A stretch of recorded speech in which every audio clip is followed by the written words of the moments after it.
You want to find network errors fast and need a reliable tool. Now what? You are not alone. Try Fiddler Everywhere free for 30 days and let this all-in-one web debugging solution deliver the successful outcomes you expect. Learn more at Telerik.com/Fiddler. Hi everyone, my name is Srini Penchikala. I am the lead editor for AI, ML and data engineering community at the InfoQ website. Thank you for tuning into this podcast.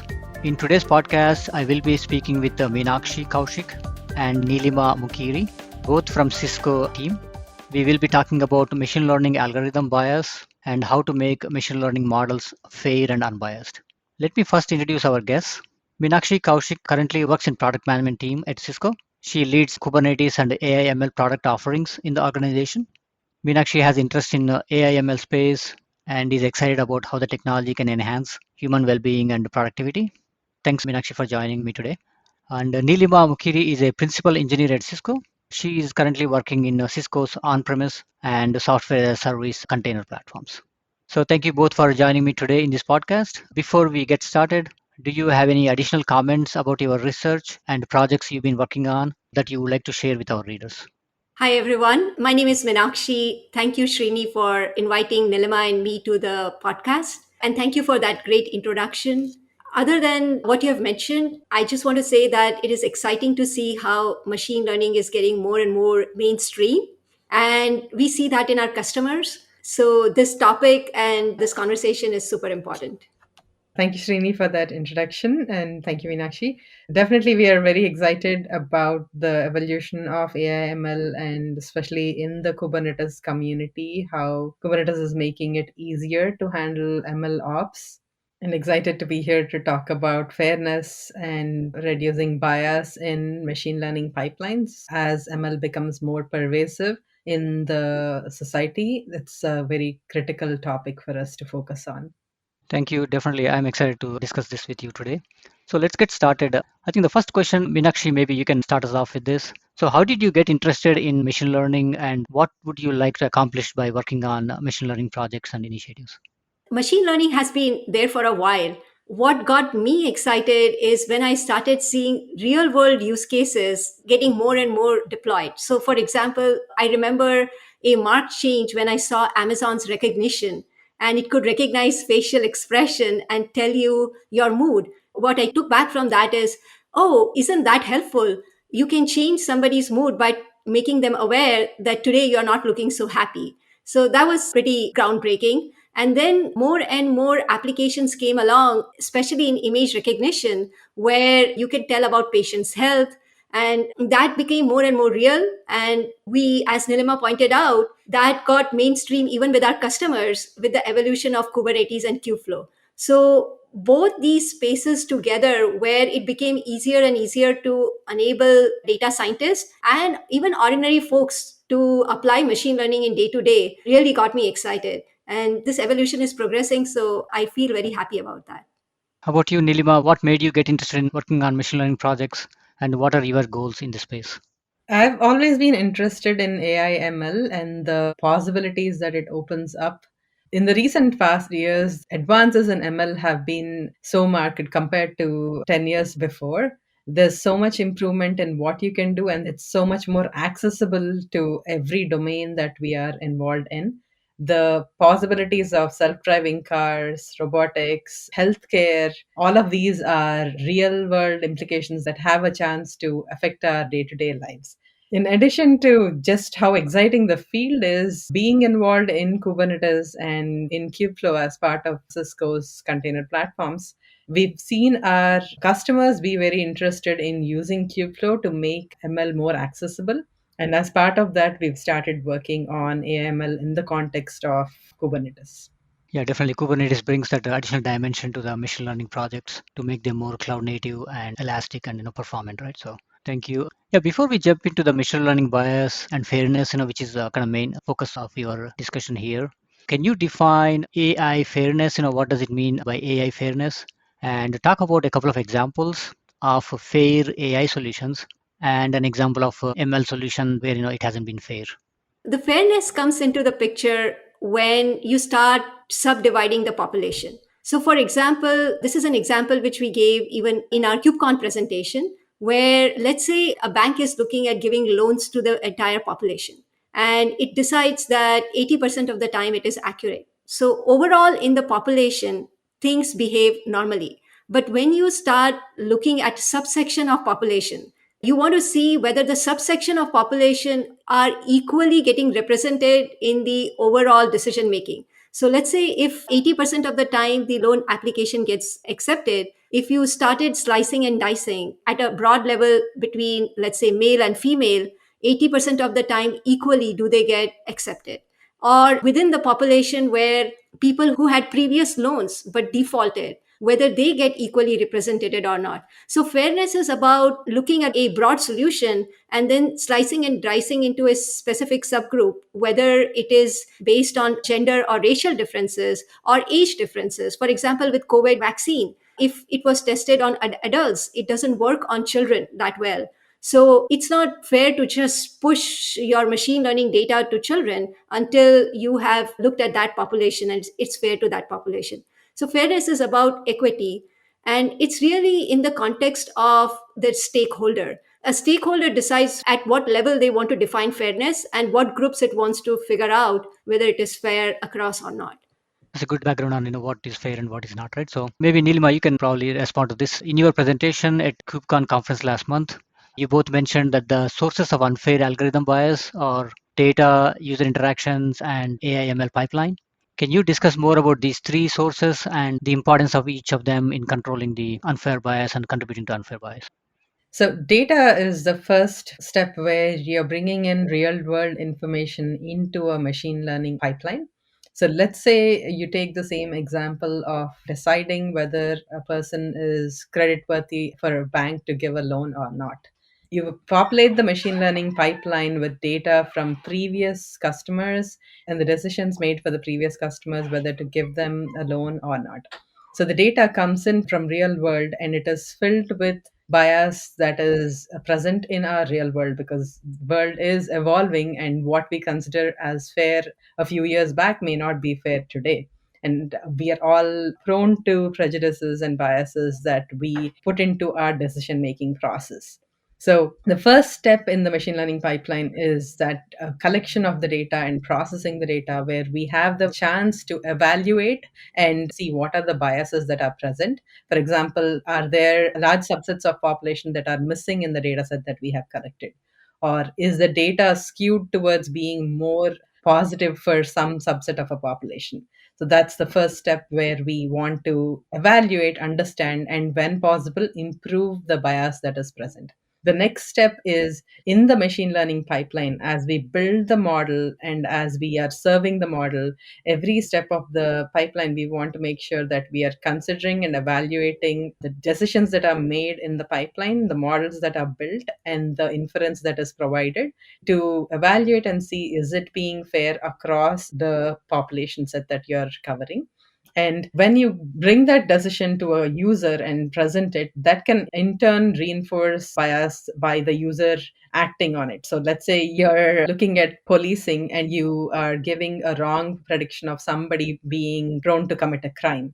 It's possible that the police will actually do more enforcement in that region, and that ends up assigning more people in that region as possible to create a crime, and then that feeds into your data and the cycle is reinforced. So every step in the pipeline, where right from starting from where you collect your data to building models, providing inference, and then seeing how people act based on those inferences, is prone to bias. So we need to evaluate and correct for fairness where possible. Maybe Meenakshi, you can respond to this one, right? So can you talk about some of the AI/ML fairness toolkits that you talked about in the presentation and why you both chose Kubeflow for your project? As we were talking in the beginning of the presentation, we work in the Kubernetes domain. And although there are many machine learning lifecycle manager toolkits available on top of Kubernetes, Kubeflow has gained a lot of traction and it's used by many of our customers. It's also pretty easy to use. So we chose Kubeflow since it is one of the popular open source machine learning lifecycle manager toolkit. And really what it allows you to do, it is allows you to build all the way starting from your exploration phase into the production pipeline. It allows you to do everything. You can bring up a notebook and run your machine learning models and then chain them together in a workflow and deploy it in production. So that's why we used Kubeflow. And then on the machine learning toolkits, when we started this journey, we started looking at open source toolkits.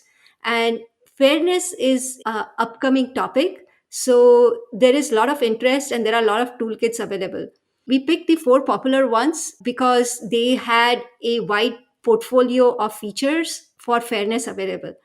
And the good thing is that they had many commonalities, but they also had interesting variations so that it gives you a large variety of toolkits. So let me quickly talk about the four toolkits. We started by looking at Aquitas. Aquitas, the fairness toolkit, I would say, is the simplest toolkit when you want to get into. You just give your predictions and it will tell you about the fairness. It would give you your entire fairness report. So your prediction and your data and which population you want to look at fairness, the protected group, and it will just give you the data. So it offers you an insight as a black box, which is pretty nice.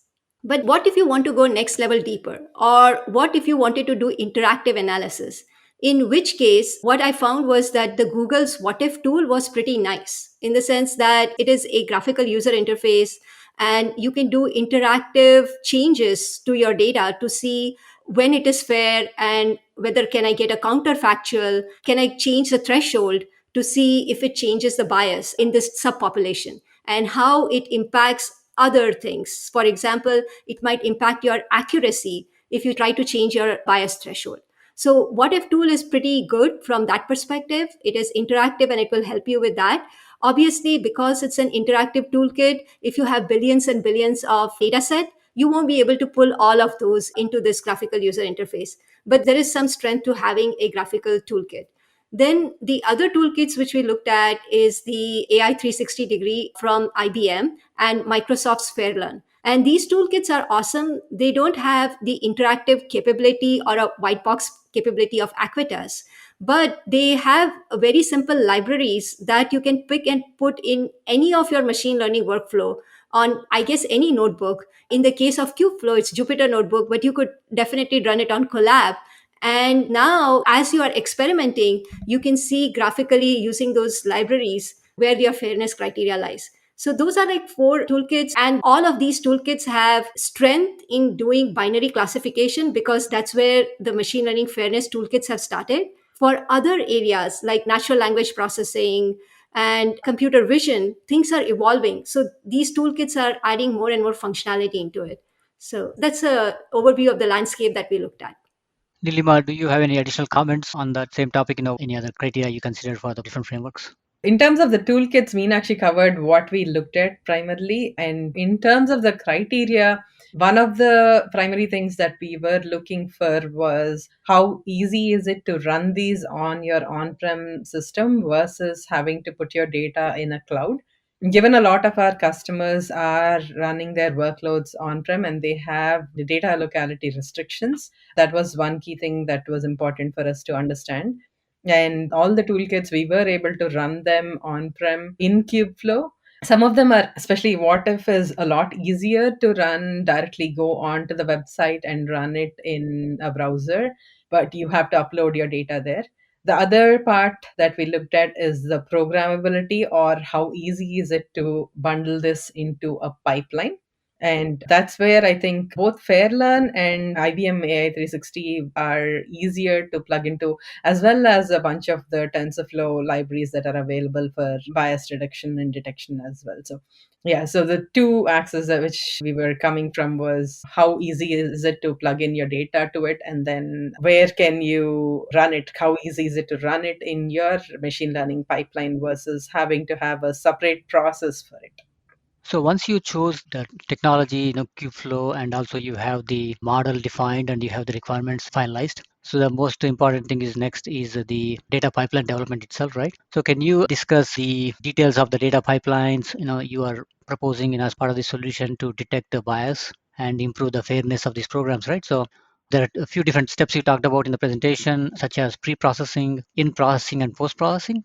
So can you provide more details on these steps? And also, more importantly, how do you ensure fairness in every step in the data pipeline? Basically, we divided the machine learning pipeline into three phases: in processing, pre processing, and post processing. Pre processing is everything that comes before you start building your model. In processing is what happens while you're building your model, and post processing is you built your model and you're ready to serve. Is there something that you can do at that point? So, the first part, which is pre processing, is where you look at your data, analyze your data, and try to remove any biases that are present in the data.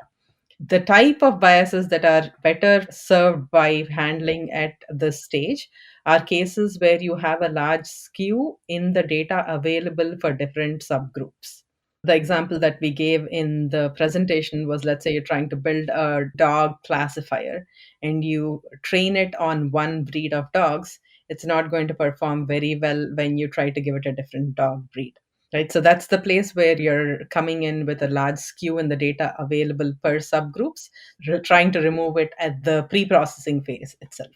The type of biases that are more easy to remove or better served by removing in the model building phase are more of the quality of service improvements. So let's say you're trying to train a medical algorithm to see what type of medicine or treatment regime works best for a subset of population. You don't really want to give everyone equal medicine or equal type of medication. You want to give them what is best serving their use case, what works well for that subset. So you actually want to better fit the data. And that's where doing the bias reduction during the model training phase, which is the in processing step, works better.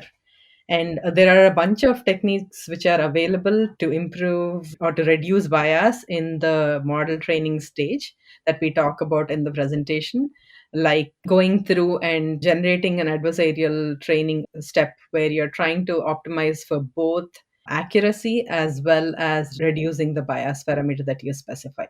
Now, when we have trained a model and we've decided on the model that we are going to use, we can still evaluate for bias and improve fairness in the post processing step. And the type of data that is really well suited for that is where you have existing bias in your data. So, the example of where you have the loan processing, where let's say a subgroup of population is traditionally being denied loans, even though they are very good at paying back the loan. So, there you can actually go and say, hey, maybe their income is less than this threshold, but this population has traditionally been better at paying back the loan than we predicted. So, let's increase the threshold for them. And you're not changing the model, you're not changing the data, you're just increasing the threshold because you know that your prediction has been traditionally wrong. So that's the post processing step where you can remove that kind of biases better. So each step of the pipeline, I think it's important to first evaluate and see and try to remove the bias, and also try different mechanisms because each thing works better in different scenarios. Meenakshi, do you have any additional comments on the data pipeline that you both worked on? Yeah, what happens even before we have ability to do pre-processing, in processing or post-processing is what do we have at hand? So for example, sometimes we didn't build the model. We just are consumers of the model, in which case there isn't much you can do other than post-processing. Or can we massage the output of the model to become fair? So in that case, post processing it is, and actually it works very well in many scenarios. So it's not that nothing is lost there. You can still change and make it more fair just by that.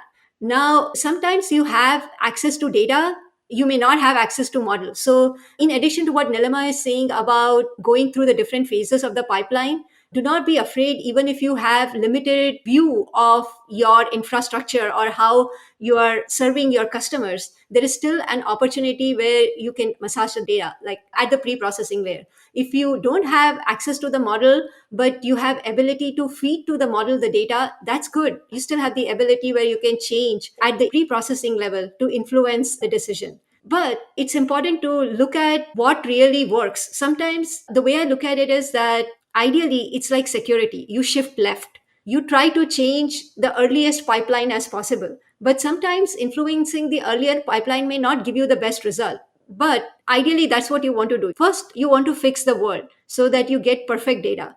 But if you cannot get the perfect data, can you massage it so that it is perfect? If that's not possible, then you go lower in the pipeline and say, oh, okay, can I change my model? At times, model changing may not be possible. Then, even at the last stage, as we've seen in variety of examples, it's very good enough where model may not be fair, but you massage the actual result which you give out to the others by changing some simple thresholds and make your pipeline fair. Very interesting. So still, I have a question on the fairness quality assurance, right? Neelima, going back to your example of loan threshold, probably increasing it because it's been traditionally wrong, with the previous criteria. So how do you decide that, and how do you ensure that that decision is also fair? In examples like the bank loan, typically the way to evaluate fairness is you have one set of data, let's say from your bank and the decisions that you have made.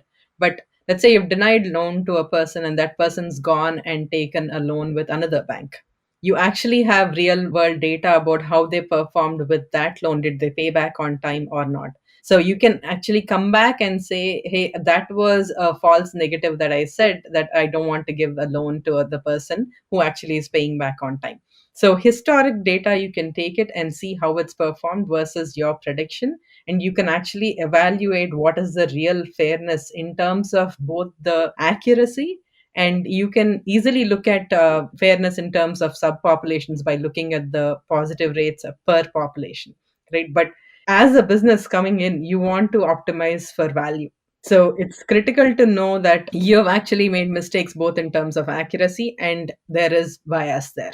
The bias is what has induced the errors in accuracy. First of all, getting that historic data and then getting a summary of how it's performed across these different dimensions is the way for you to see what bias exists today. And if you improve it, is it actually going to improve your accuracy as well and your goal of maximizing profit or whatever your goal is, right? So tools like Equitas and What If actually give you a very nice summary of the different dimensions. How is accuracy changing as you're changing fairness? How is it changing when you're trying to fit better to the data or when you're trying to change thresholds?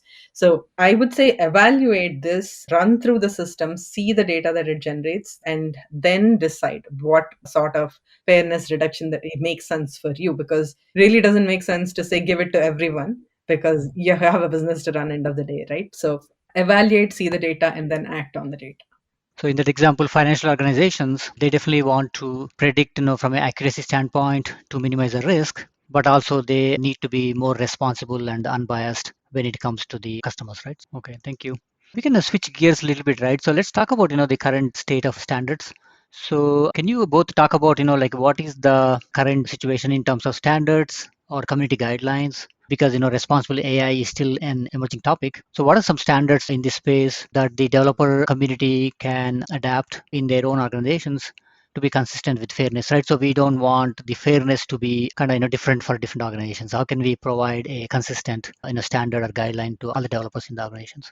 So let me just start by saying that, as you mentioned, fairness is still in its infancy. So everybody is trying to figure out. And the good thing is that it's easier to evaluate fairness because you can look at lens from subpopulation and see whether it is still doing the same thing as it's doing for overall population at a whole. Given that, the easiest thing which you can do for now, which is commonly done in most of our software and even in hardware, is we have specification. It tells you, oh, these are the performance. It will only accept this many packets per second. These are the number of connections it would take, things like that. What is the bounding limit under which you would get an expected performance? And the model now has something called model cards, where you can give a similar specification as to how was the model built, like what are the assumptions it made, this was the data it took, this is what the assumption it is making for the bounding limit under which it works, right? This is the data set that it took. For example, if you were doing some kind of medical analysis and it took a population which is, let's say, from India, then it has a specific view of just a specific population. And if you're trying to generalize, or if somebody is trying to use a generalized setting, a model card which tells you about that, then me as a consumer can be aware of that and can say, aha, okay, I should expect some kind of discrepancy. Currently, those things are not readily available when you go to take some model from open source or from anywhere for that matter. So that's the first easy step that I think that can be done in the near term. In the long term, there has to be perhaps more guidelines. Today, there are different ways of mitigating fairness. There is no one step which fits all. However, adding those into the pipelines, what needs to be added is not standardized. What should be standardized is that these are the some sets of things your model should run against, right? So if your model is doing some kind of an age group across all the age groups, then some of the protected groups should be predefined. Oh, I should look at children versus preteens versus adults and see if it is performing in the same way. If there is some other kind of disparity, there has to be a common standard that a organization should define depending on the space they are in. For the bank, for example, it would be based on gender differences, based on the zones that they live in, area zip code they live in, some ethnicity, for example. In the case of course, medical, the history is larger.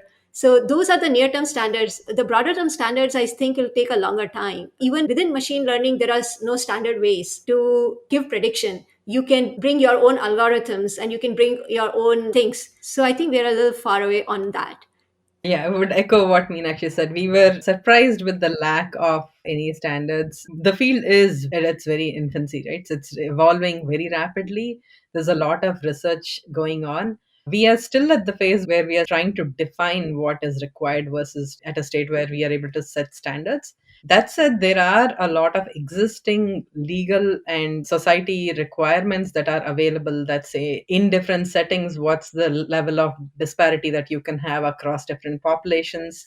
But again, that's very limited to certain domains, certain use cases, maybe in things like when you're applying for jobs or housing or giving out loans. So there are fields where there is legal guidelines already in place in terms of what is the acceptable bias across different subgroups. That's where we have some existing standards. But then bring it on to machine learning and AI, there's really no standards there. When we looked at all these different frameworks that are available for reducing bias, one interesting thing is that even the definition of what is bias or what is parity is different across each of these models. Broadly, they fall into either an allocation bias or a QoS or a quality of service improvement. But again, each framework comes and says, this is the bias that I'm trying to reduce, or these are the set of biases that I allow you to optimize. So again, it makes sense at this stage to actually look at it from multiple angles and try out and see what works in a specific subdomain. But as a society, we have a lot of progress to do and ways to go before we can define standards and say this is the allowed parity in these domains. Right. Yeah, definitely the bias is contextual and situational and relative, right? So you have to take the business context into consideration to see what exactly is bias, right? So, right. Can you guys talk about, what's the future? You already mentioned a couple of gaps. So what kind of innovations you kind of see happening in this space or you would like to see happen in this space? As Neelima pointed out, we were happy to see that there was fairness. It's easy to not define fairness, but at least evaluate fairness because it's model generated rather than there is some human in the loop involved and you can't really evaluate. So that's a good thing. What I am excited to see is that we are continuing fairness across different domains of machine learning so that it started with, as I said, classification problems, but it is now going more and more towards the problems which are getting increasingly deployed. Anything to do with image recognition, computer vision, for example, and it touches broad areas from medical to, as Neelima was pointing out, autonomous driving field. So that I'm really excited to see. The second thing is that more and more, hopefully, the model cards become the way of the future. Every model comes with what it was that was used to generate the model and what should the expected output be, so that we all can figure out how it is done. Even for advertisements which are served to me, if I know exactly how the model was defined, it's useful information to have. So I'm excited to see that. And the toolkits which are developing is also very good because right now these toolkits are one-off toolkits. And when Nilima and I started looking at not only Kubeflow, but researching as to what we want to demonstrate in KubeCon, we were looking at a way of automating in our machine learning pipeline, similar to how we generate automated hyperparameter. We wanted to automatically modify your machine learning model to now have fairness criteria built in. So currently, those things are not totally automated, but I think we're very close. We could just modify some of our routines similar to the hyperparameter tuning. Now there is a machine learning fairness tuning. So you can tune your model so that you can achieve fairness as well as achieve your business objectives. So accuracy versus fairness is easily done. So that's the other area I'm excited to see that we achieve so that it becomes inbuilt like hyperparameter tuning. Also do the fairness tuning for this model. Yeah, to echo what Meenakshi said, we really need to have more standards that are defined that we can use across different types of problems. We also want to see standardization in terms of defining fairness, evaluating fairness, and there's a lot of improvement to be done in making it easy to integrate fairness into the pipeline itself. There's work ongoing in Kubeflow, for example, to integrate evaluation of fairness into the inference side of the pipeline post processing. Right, so we need to be able to build explainable, interpretable models and make it easy for people to build in fairness into the pipelines so that it's not an afterthought. It's not coming in as someone who's interested in making your model more fair, but it's part of the pipeline. Just as you do training, testing, cross validation, you also need to do fairness as part of the pipeline, as part of the standard development process.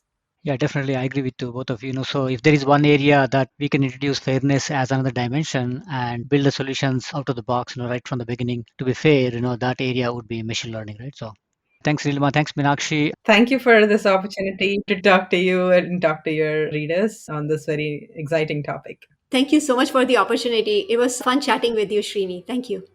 Thank you very much for joining this podcast. Again, it's been great to discuss this emerging topic and very important topic in the machine learning space, how to make the programs more fair and unbiased, right? So as we use more and more machine learning programs in our applications, and as we depend on machines to make decisions in different situations, it's very important to make sure there is no unfairness as much as possible, right, to one demographic group or another.